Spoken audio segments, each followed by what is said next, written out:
अस्सलाम स्टूडेंट्स, मेरा नाम है डॉक्टर मोहम्मद इब्राहिम और आज हम लोग जो चैप्टर डिस्कस करने लगे हैं that is enzymes. Enzymes can be defined as these are the catalyst. ये कैटलिस्ट होते हैं। कैटलिस्ट का मतलब वो ऐसे सब्सटेंसेस जो कि स्पीड अप करते हैं।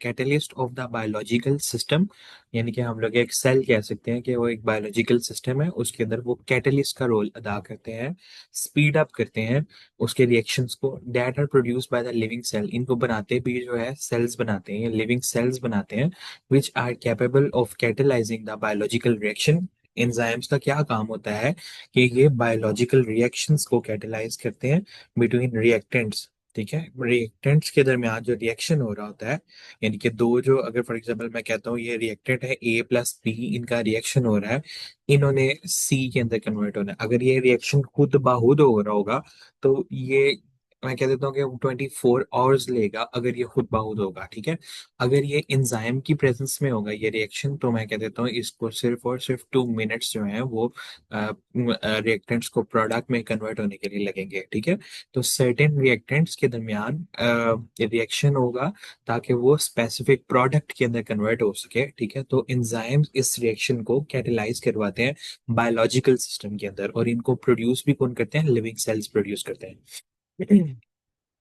Enzymes are the organic catalyst. Organic से मुराद वो होता है ऐसी तमाम चीजें जो कि कार्बन और हाइड्रोजन से मिलके बनी हो। Organic catalyst produce by the living organism. इन्हें प्रोड्यूस भी कौन करते हैं? Living organisms. इस वजह से हम लोग इन्हें क्या कहते हैं? Biological catalyst. ठीक है, कैटलिस्ट से मुराद है कि जो स्पीड अप करते हैं रिएक्शंस को। ठीक है, आगे हमारे पास आ जाती है कैटलिस्ट की definition. Catalyst is a chemical which is used to boost up the chemical reaction. Catalyst ऐसा केमिकल होता है जो कि केमिकल रिएक्शन को बूस्ट करता है या स्पीड अप करता है, उसकी स्पीड बढ़ाता है, उसकी रिएक्शन होने की जो स्पीड। खुद इस्तेमाल नहीं होता है केमिकल रिएक्शन के अंदर। खुद जो है फॉर एग्जांपल एक रिएक्टेंट्स होंगे, जैसे for example A plus B, उनको जो है उसके अंदर कन्वर्ट करवा के, देखिए प्रोडक्ट के अंदर कन्वर्ट, मैंने कहा ये प्रोडक्ट है, ठीक है, इसके अंदर कन्वर्ट करवा के तो अब अगले रिएक्शन की तरफ चले जाएगा, यानी कि लाइक बी प्लस ई, तो वो आगे से हमारे पास डी, यानी कि अगले रिएक्शन को स्पीड अप करवाना शुरू कर देगा। ठीक है, या अगले रिएक्टेंट्स को जो है स्पीड अप करवाना शुरू कर देगा। ये खुद जो है रिएक्शन के अंदर यूटिलाइज का मतलब होता है इस्तेमाल होना नहीं होता है। ठीक है, और लेकिन सिर्फ और सिर्फ ये स्पीड अप करवाता है रिएक्शन को। ठीक है, सबस्ट्रेट क्या होता है? These are the molecule on which enzyme act. ठीक है, जो हमारे रिएक्टेंट्स होते हैं, जैसे कि ए प्लस बी है, ये हमारे रिएक्टेंट्स हैं। ठीक है, A plus B, these are are reactants, तो इनको हम लोग सबस्ट्रेट कहेंगे। ऐसे मॉलिक्यूल जिनके ऊपर एंजाइम एक्ट करता है, यानी कि इन दोनों मॉलिक्यूल के ऊपर एंजाइम एक्ट करेगा और इसे जो है प्रोडक्ट के अंदर कन्वर्ट करेगा, तो these are known as substrates. इसके आगे प्रॉपर्टीज ऑफ एंजाइम है, एंजाइम की क्या क्या खसूसियात हैं। उसके अंदर सबसे पहले आती है कैटालिटिक कैटालिटिक प्रॉपर्टी। ठीक है, स्मॉल अमाउंट ऑफ एंजाइम्स, ठीक है, थोड़ी ही अमाउंट के एंजाइम्स जो होते हैं वो लार्ज अमाउंट ऑफ सबस्ट्रेट को कैटेलाइज कर देते हैं। यानी कि फॉर एग्जांपल मैं कहता हूँ कि ये मेरे पास कोई पाउडर ए पड़ा हुआ है और ये पाउडर बी पड़ा हुआ है। ठीक है, इन दोनों को मतलब सोल्यूशन के अंदर मैं कह देता हूँ कि सी के अंदर कन्वर्ट करना है। ठीक है, ये अगर रिएक्शन खुद होना हो तो ये 24 आवर्स लेगा। ठीक है, ये मैं कह देता हूँ ये पाउडर ए है और ये मैं कह देता हूँ लिक्विड है बी। ठीक है, इन दोनों को का रिएक्शन होना है और इसको सी के अंदर कन्वर्ट करना है। ठीक है, तो एंजाइम जो है, थोड़ी ही अमाउंट के एंजाइम जो है वो इसको जो है कैटेलाइज करवा लेंगे लार्ज अमाउंट ऑफ सबस्ट्रेट। इन अगर ये ज्यादा क्वांटिटी में, क्योंकि एंजाइम जो है वो एक रिएक्शन कंप्लीट करके पहले एक दफा इनको कन्वर्ट करवाएगा इसके अंदर, फिर वो एंजाइम जो फ्री हो जाएगा दोबारा से इनको कन्वर्ट करवाएगा, मतलब जो हमारे पास रिएक्टेंट्स पड़ी होंगी, यानी कि एंजाइम बार बार इस्तेमाल होगा, बार बार जो है वो रिएक्टेंट्स को प्रोडक्ट्स के अंदर कन्वर्ट करेगा अगर हमारे पास स्मॉल अमाउंट ऑफ एंजाइम्स भी है। ठीक है, फॉर एग्जाम्पल सुक्रेज एंजाइम जो होता है, in it small amount easily catalyse the hydrolytic reaction of the sucrose. Sucrose हम लोग कहते हैं, ठीक है, चीनी को। किसको कहते हैं हम लोग? चीनी को। हमारे घर में जो चीनी होती है उसकी हाइड्रोलिसिस करता है sucrase enzyme. Sucrase is an enzyme. ठीक है, ये जो है सुक्रोज को कन्वर्ट करवाता है ग्लूकोज प्लस, ठीक है, इसको तोड़ता है ग्लूकोज प्लस फ्रुक्टोज के अंदर तोड़ता है।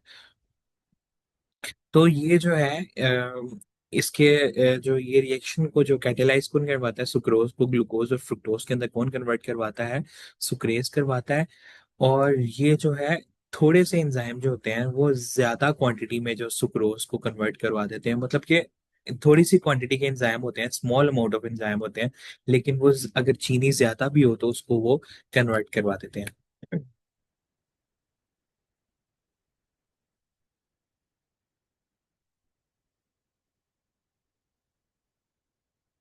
देन हमारे पास आ जाती है सॉल्युबिलिटी।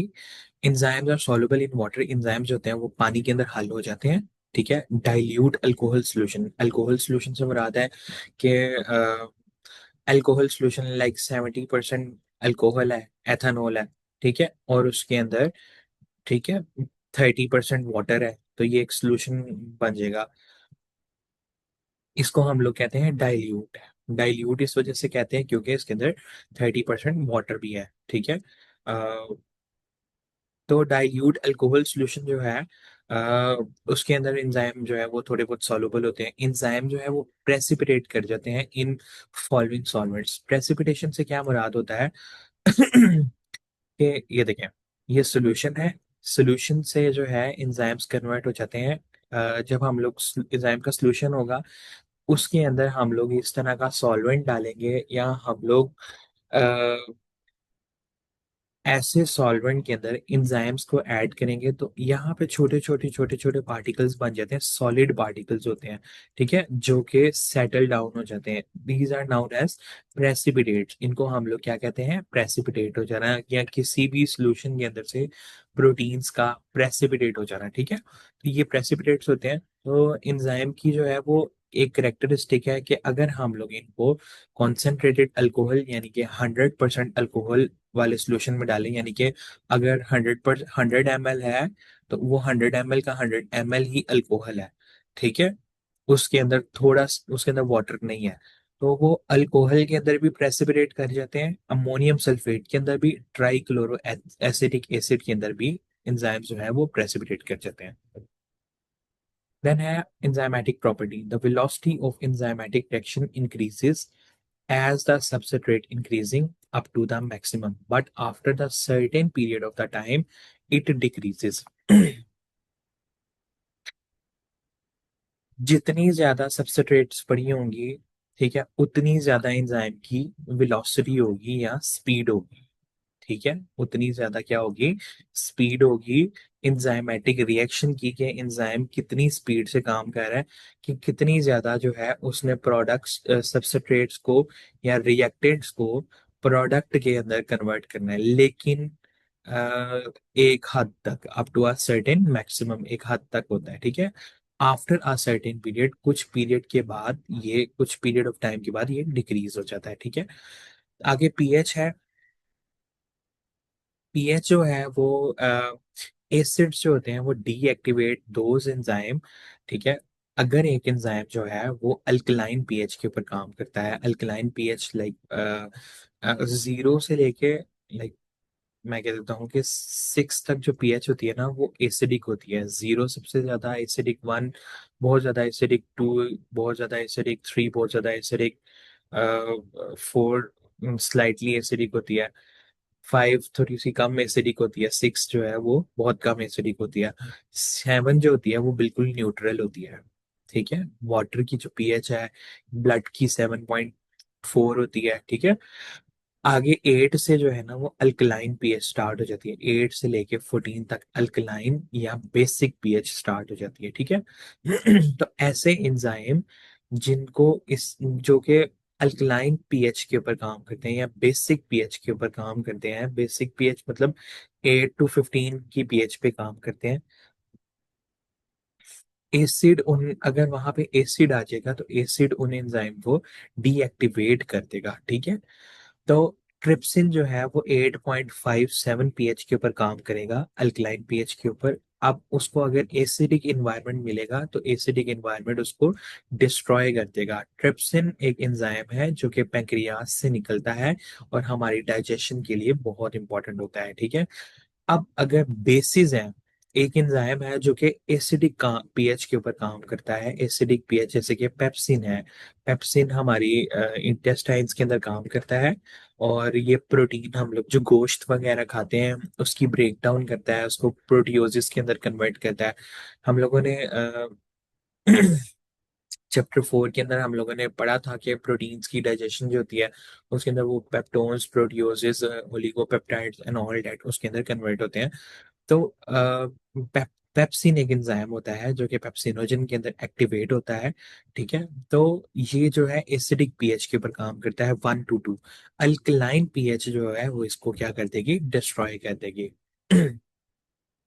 आई होप सो आपको मेरी बातें समझ आ रही होंगी। Temperature, optimum temperature is 96 Fahrenheit to 99 Fahrenheit, ठीक है। जो हमारा बॉडी का टेम्परेचर होता है 98.6 फ़ारेनहाइट जो है हमारी बॉडी का टेम्परेचर होता है। तो ये जो है इस पीएच के ऊपर ये ऑप्टिमम पीएच होती है या ऑप्टिमम टेम्परेचर होता है, ठीक है। कि ये एक बेहतरीन टेम्परेचर है जिसके ऊपर एंजाइम जो है वो अपना मैक्सिमम काम करते हैं, ठीक है। या ये आइडियल टेम्परेचर है जिसके ऊपर एंजाइम अपना सबसे बेस्ट काम देते हैं, ये अपना सबसे अच्छा परफॉर्मेंस देंगे वो, ठीक है। 0 अगर डिग्री सेल्सियस टेम्परेचर हो, ठीक है। अच्छा, फ़ारेनहाइट अलग होता है और सेल्सियस का टेम्परेचर अलग होता है। ये 96 to 99 जो है ये लगभग 35 डिग्री सेल्सियस, ठीक है, और 40 डिग्री सेल्सियस के बराबर है, ठीक है। थोड़ा बहुत इसके अंदर फर्क है, बिल्कुल एग्जैक्टली बराबर नहीं है लेकिन ये अप्रोक्सीमेटली बराबर है। अच्छा जी, एट 0 डिग्री सेल्सियस एंजाइम्स जो होते हैं 0 डिग्री सेल्सियस के ऊपर इनएक्टिव होते हैं। 10 से 20 के ऊपर ये वेरी लिटिल एक्टिव होते हैं, यानी जैसे कि हमारे सर्दियों का जब सर्दी आती है ना तो हमारा 10 से 20 के दरमियान टेम्परेचर होता है, तो उसके ऊपर एंजाइम्स जो है वो वेरी लिटिल एक्टिव होते हैं। 35 to 40 है ये हमारी बॉडी का टेम्परेचर होता है, इसके ऊपर एंजाइम्स होते हैं वो मैक्सिमम एक्टिव होते हैं, ठीक है। 50 डिग्री सेल्सियस अगर ज्यादा टेम्परेचर हो जाए, ये टेम्परेचर यानी ये हीट ज्यादा हो जाए, एंजाइम इनएक्टिव हो जाते हैं, 60 के ऊपर डिस्ट्रॉय हो जाते हैं, ठीक है। इन सॉलिड कंडीशन, ये तो सोल्यूशन की बात हो रही है कि एंजाइम अगर सोल्यूशन के अंदर हो, अगर एंजाइम जो है वो सॉलिड कंडीशन के अंदर होते हैं तो यानी कि बिल्कुल ड्राई होते हैं तो वो 100 तक भी स्टेबल रह सकते हैं, 100 टेम्परेचर तक भी क्या रह सकते हैं, स्टेबल रह सकते हैं। इसके बाद आ जाता है मैकेनिज्म ऑफ एंजाइम एक्शन। सबसे पहले क्या होता है, 3 डायमेंशनल एंजाइम जो होता है, 3D जो एंजाइम होता है वो permits them to recognize their substrate in a specific manner and form a enzyme substrate complex, ठीक है। सबसे पहले जो 3 डायमेंशनल एंजाइम होता है, 3 डायमेंशनल स्ट्रक्चर ऑफ एंजाइम से मुराद है कि एंजाइम का 3D स्ट्रक्चर होता है, जैसे कि हम लोग 3D चीजें देखते हैं ना कि हर एक डायरेक्शन से, हर एक डायमेंशन पे। तो एंजाइम का जो स्ट्रक्चर होता है वो सबस्ट्रेट को रिकॉग्नाइज करता है उसकी बॉडी के ऊपर कहीं भी, लाइक इस तरह से। ये देखिए कि ये एंजाइम है, ये एंजाइम का एक स्ट्रक्चर है, ठीक है। ये पहले इसके ऊपर कैटालिटिक साइड, ये वाली जो खाली जगह बनी हुई है, ये अपनी अकॉर्डिंगली खाली जगह के देखेगा कि ये सबसे अच्छी कौन सी जो है वो सबस्ट्रेट जो है वो यहाँ पे आके फिट हो सकती है, ठीक है। तो एंजाइम सबसे पहले अपनी सबस्ट्रेट को ढूंढेगा और एंजाइम और सबस्ट्रेट का कॉम्प्लेक्स बनेगा, ठीक है। And form a enzyme substrate complex, ठीक है। उसके बाद एंजाइम और सबस्ट्रेट E+S, यानी कि पहले ई सॉल्यूशन के अंदर एंजाइम होगा और सबस्ट्रेट होगा और इनका कॉम्प्लेक्स बन जाएगा।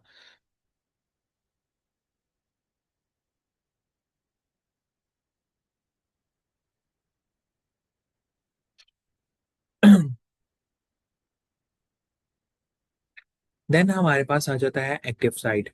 एक्टिव साइट क्या होती है, the binding takes place between the substrate molecule and the place over the enzyme is called substrate site या active site। ऐसी जगह जहां पे सबस्ट्रेट के मॉलिक्यूल जो है वो बाइंड होते हैं, ठीक है, एंजाइम के ऊपर, ठीक है, उसको हम लोग सबस्ट्रेट की साइड या एक्टिव साइड बोलते हैं। यानी कि ये एंजाइम है, ठीक है, इसके ऊपर जहां पे सबस्ट्रेट मॉलिक्यूल बाइंड होंगे, यानी कि मैं कह देता हूँ ये वाली जगह है, इस तरह की सबस्ट्रेट थी, उसके शेप के मुताबिक जो है वो जगह थी, तो यहाँ पे सबस्ट्रेट आके बाइंड हुई है, तो ये क्या है, इसकी ये एक्टिव साइट है। The catalytic site can be consider to function as cleft. Cleft कहते हैं खाली जगह को, ये जैसे कि ये एक खाली जगह थी, ठीक है, that can trap the substrate, जो कि ट्रैप कर सकती है, फंसा सकती है सबस्ट्रेट को, for which it has high affinity, जिसके लिए इसकी हाई अट्रैक्शन है या हाई अफिनिटी है, और ये स्पेसिफिक है।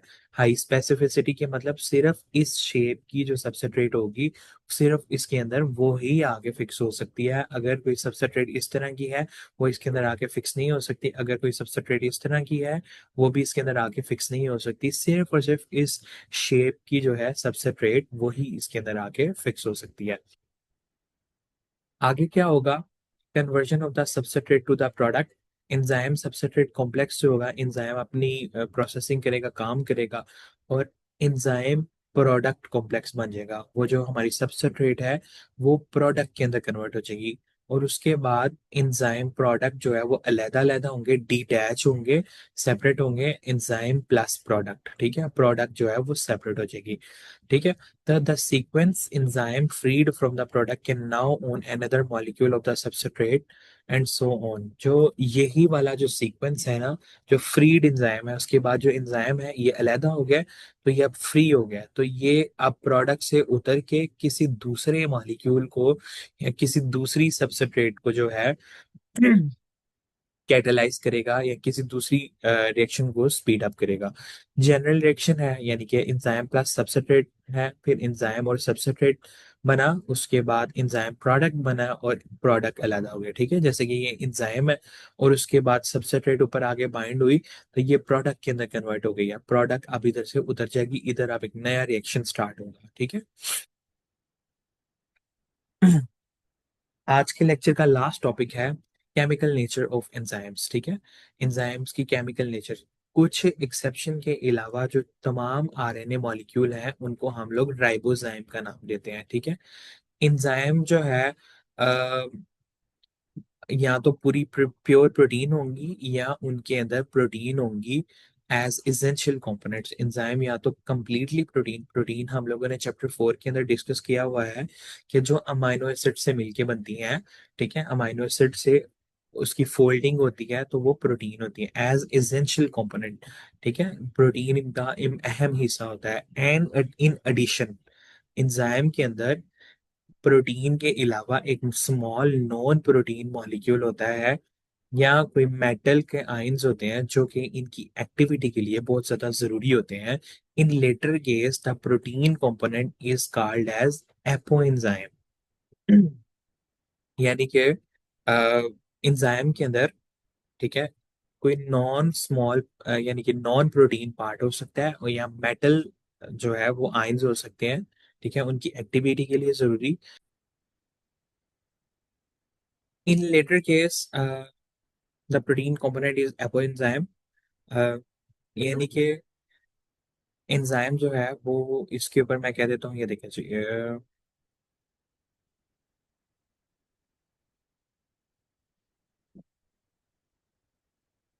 ये जी हमारे पास एक एंजाइम है,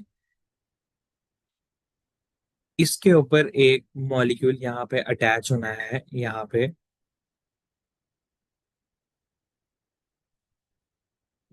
ठीक है।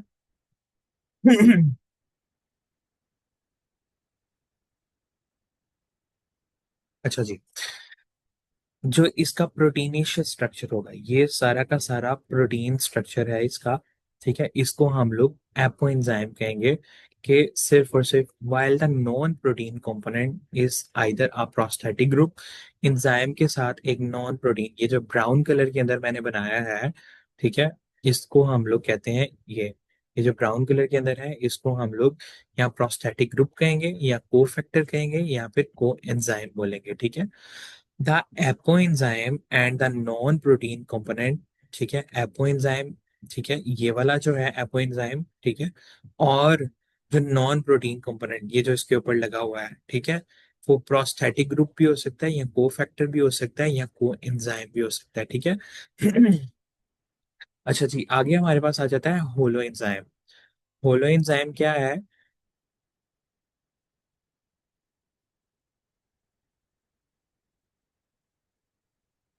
होलो एंजाइम है एपो एंजाइम, ठीक है,